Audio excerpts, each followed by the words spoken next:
बहुत ही सुंदर कविता जो कि सोहनलाल द्विवेदी के द्वारा लिखी गई है। लहरों से डरकर नौका पार नहीं होती, कोशिश करने वालों की कभी हार नहीं होती। असफलता एक चुनौती है, इसे स्वीकार करो।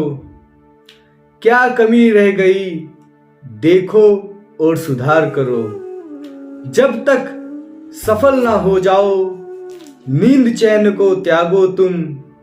संघर्ष का मैदान छोड़कर मत भागो तुम। कुछ किए बिना ही जय जयकार नहीं होती, कोशिश करने वालों की कभी हार नहीं होती।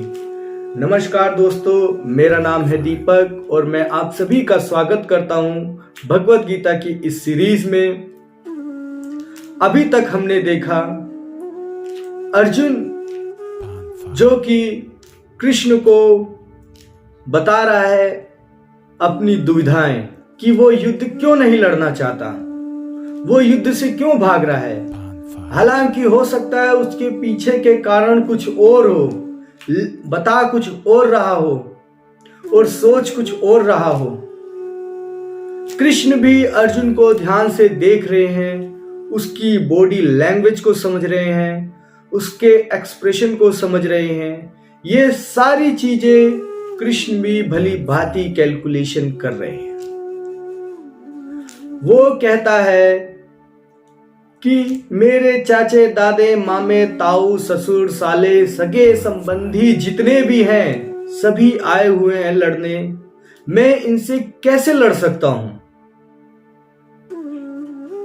और बोलता है कि अगर ये मुझे मार भी दे या फिर मुझे तीनों लोगों को सौंप दे तो भी मैं इनका वध नहीं करना चाहता कृष्ण। और कृष्ण भी उसकी सारी बातें ध्यान से सुन रहे हैं, मग्न होके सुन रहे हैं। इसी सीरीज में आगे अर्जुन कहता है, उसको हम ध्यान से सुनेंगे।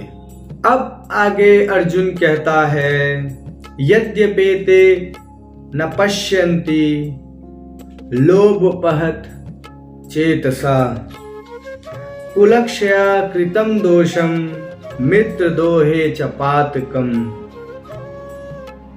कथं न ज्ञेयमस्माभिः पापदस्मान् निवर्तितम्।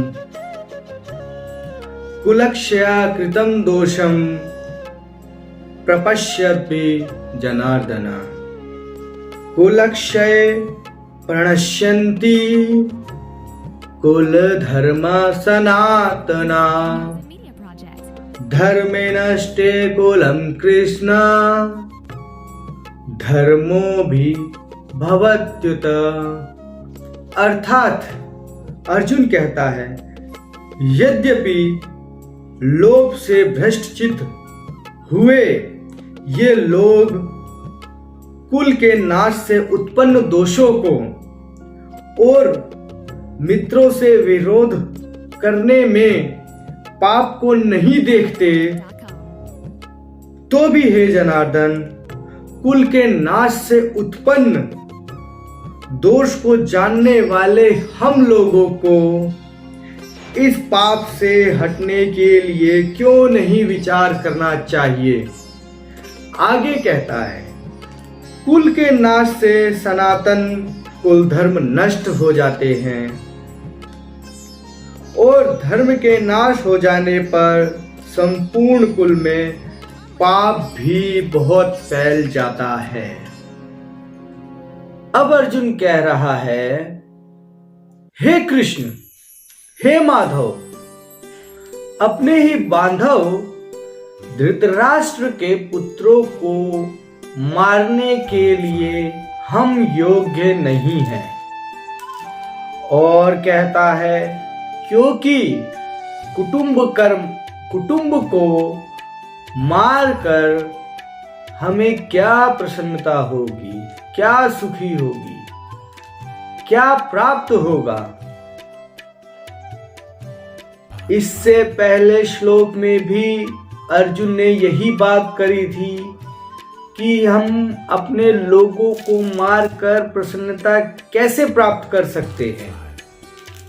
और आगे कहता है, ये लोग तो बेवकूफ हैं, घनचक्कर हैं, इनको तो पता ही नहीं चलता कि कुल के नाश से क्या क्या हानियां हो सकती है और मित्रों से विरोध करने में क्या क्या दोष है।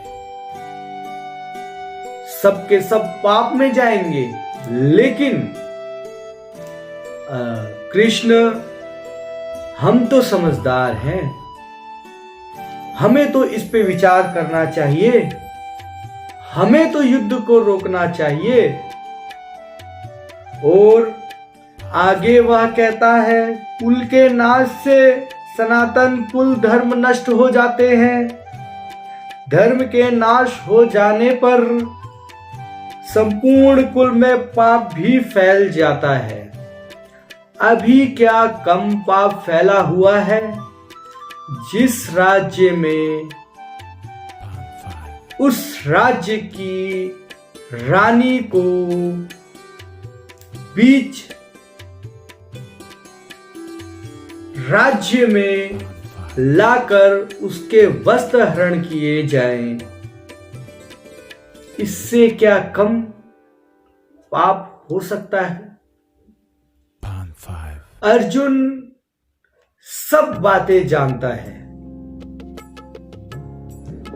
और जो भी अर्जुन से युद्ध लड़ने आए हैं उसमें से 50% लोग अर्जुन से ज्यादा ज्ञानी हैं।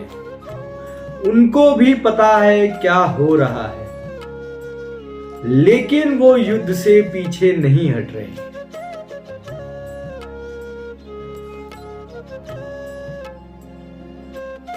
अब अर्जुन ऐसी बहकी बहकी बातें बार बार कृष्ण के सामने रख रहा है और कृष्ण भी देख रहे हैं। कृष्ण भी सोच रहे हैं कब ये सारी बकवास बंद करे और मैं इसको कुछ बोलूं। ये पूरा का पूरा घनचक्कर है, इसको सामने की सेना देखकर चक्कर आ गए,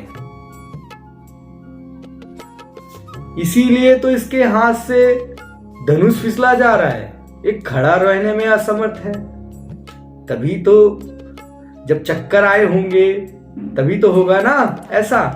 ये घनचक्कर है, डरपोक है, बेवकूफ है। और भी आगे वो जो बोलता है वो भी विचारणीय है।